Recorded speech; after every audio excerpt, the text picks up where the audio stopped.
For many, Necromunda is more than just a game. It's a gateway into the filth, corruption, and anarchy of the Warhammer 40k universe at its most personal level.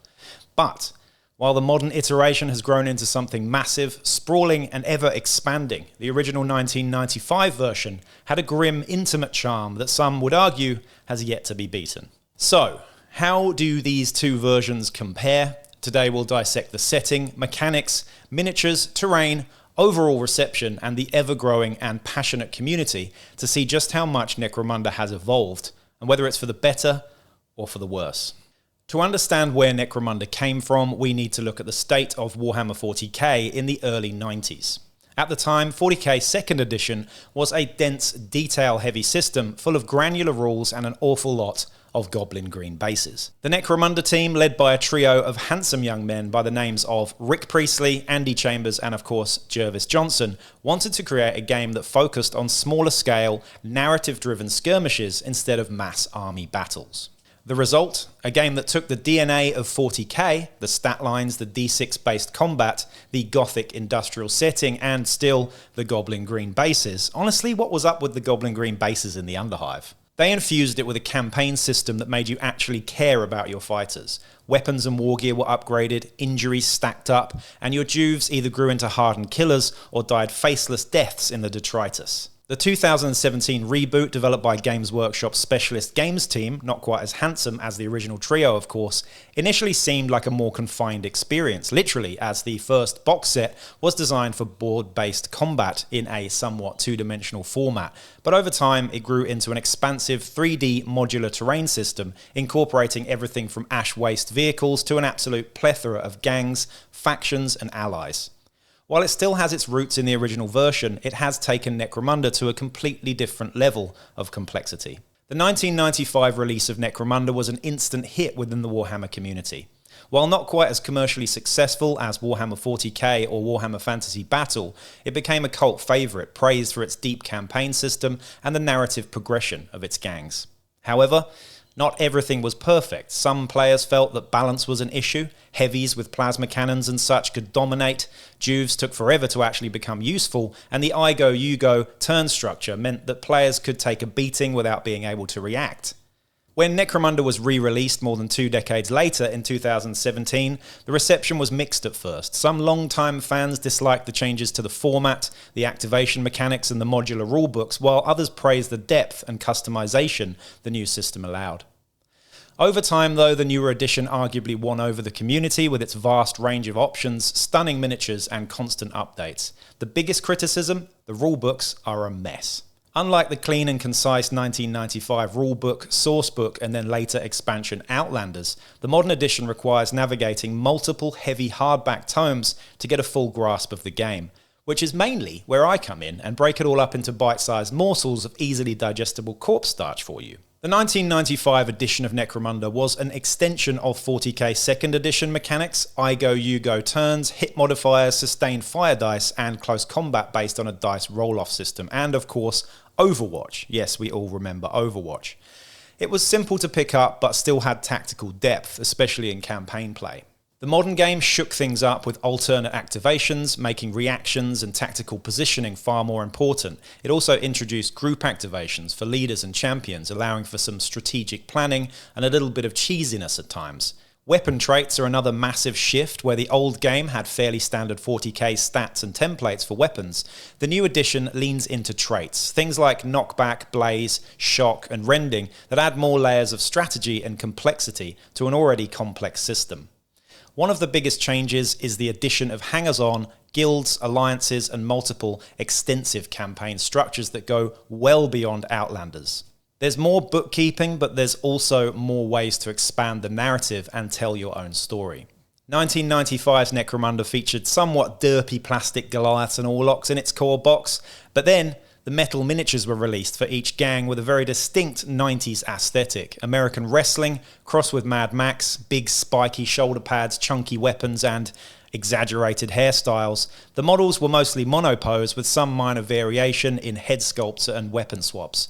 Fast forward to today and we have a bazillion multi-part plastic and resin kits and upgrades for every gang, allowing far more customization. The aesthetic has evolved as well. Goliaths look straight out of Fury Road, Van Saar are now far more high-tech paramilitary, and Delac have gained an almost Geiger/Lovecraftian creepiness.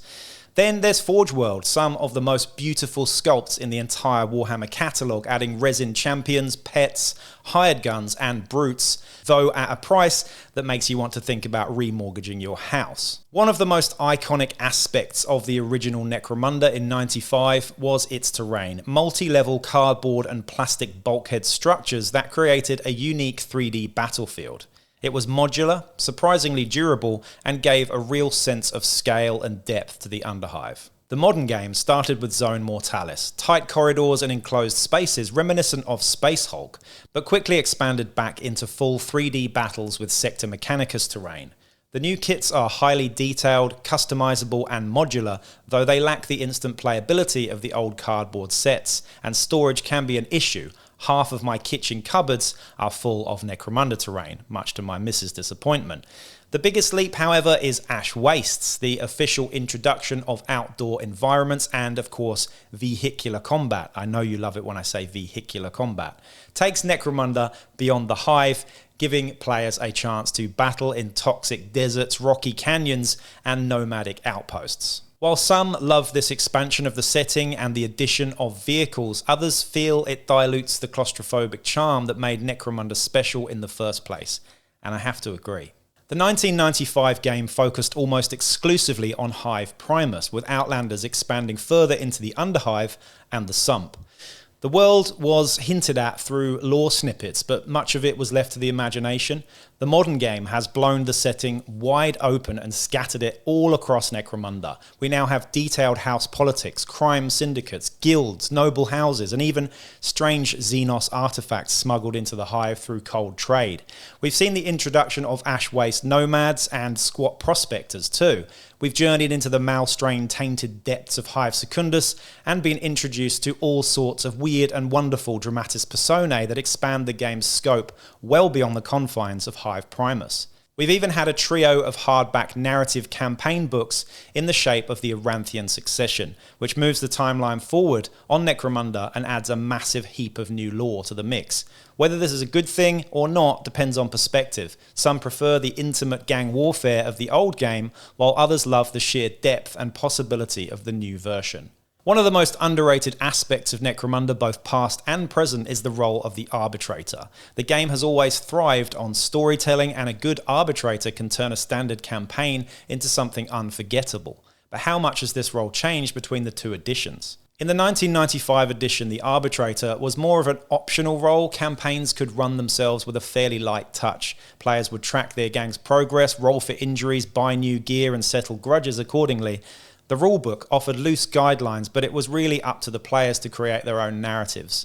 Fast forward to the modern edition, and the arbitrator's role is much more structured. Specialist games have given us entire books dedicated to this. The Book of Peril, the Book of the Outcast, and Apocrypha Necromunda, all adding many, many layers of depth for arbitrators to shape campaigns to their own style and the wants and needs of their players. The result, the new edition feels like a true narrative-driven RPG, but it also leans heavily on the arbitrator to keep things from spiraling into chaos. If you've got a strong arbitrator, this adds incredible storytelling potential, but if you don't, it can feel a little overwhelming. Hired guns have always been a core part of Necromunda. The legendary bounty hunters, the scum, desperate for work, the mysterious gunslinger who shows up for the right price. But over the years, they've gone from simple mercs to an entire ecosystem of supporting characters. So what's changed? In 1995, hired guns were fairly straightforward. You had bounty hunters, rat skin scouts, and a handful of scum, each with set stats and equipment. They were useful, but they were temporary, hired for a game or two and then gone.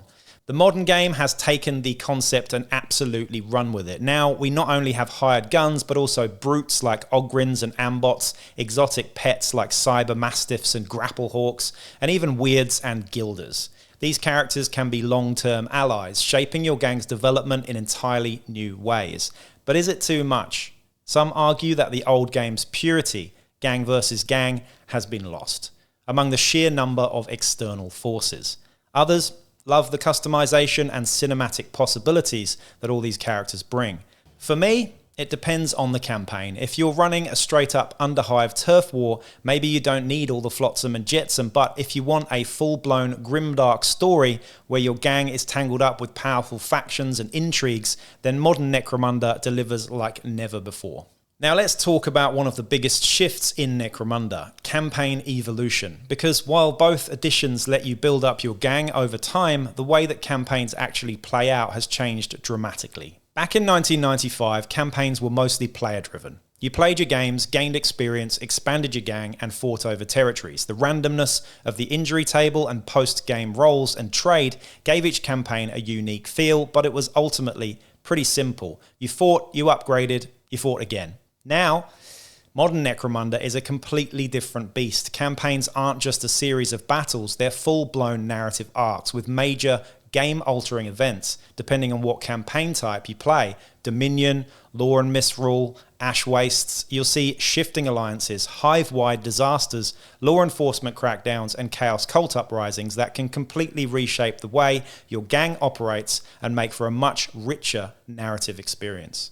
You might start a campaign as an independent gang, but by the end, you could be backed by a guild or criminal alliance seeking house favors and subplots with hangers-on and Xenos equipment. It all makes the world feel alive, but it also requires way more bookkeeping. Some people love it, others feel it slows the game down. Either way, there's no denying that modern campaigns have much stronger sense of progression, even if they require more effort to manage. Alright, let's talk about something that divides the community and can scare off prospective new players. Has modern Necromunda become too complex? Because back in the day, Necromunda was a fast and brutal game. Now, it's a deep and tactical one, but has it lost some of its edge? In the 1995 edition of Necromunda, the rules were lean, deadly, and to the point. If your ganger took a plasma shot to the face, he was done. Games moved quickly, and while some mechanics were unbalanced, the simplicity made it easier to jump in and play, especially for new players. The modern edition, it's dense. I mean, thick. We've got tactics cards, masses of skills, traits, rule mechanics, complex trading posts, alliances, vehicle rules, and a whole ecosystem of supplementary books. The game has become a beast to learn, and is generally less accessible as a result. Now, for some, this is fantastic. The depth allows for rich storytelling, incredible tactical battles, and near limitless customization, especially with outcasts and venators. But for others, the sheer weight of rules can slow things down to a crawl. I've even seen a Kickstarter campaign for special bookmarks to try and save time leafing through a bazillion hardbacks while playing a game out. And that can be an incredible pain in the butt if you don't happen to have a savant of an arbitrator who knows everything like the back of their hand. So what's the verdict? Honestly, it depends on what you want out of the game. If you love a streamlined pick up and play skirmish system, the 1995 edition is a masterpiece. But if you want a sprawling tactical sandbox of endless possibilities, modern Necromunda delivers like never before, as long as you don't mind flipping through rulebooks somewhat. At the end of the day, both editions of Necromunda are fantastic, but for very different reasons. It all depends on what kind of experience you want to have. Do you crave the raw, old-school chaos of classic Necromunda, or do you want the narrative-driven open-world possibilities of the modern game? Either way, one thing's for sure, Necromunda is still the single best skirmish game setting Games Workshop has ever made. Let me know what you think about all this in the comments down below, and please make sure to support the channel with a like and subscribe. Over and out.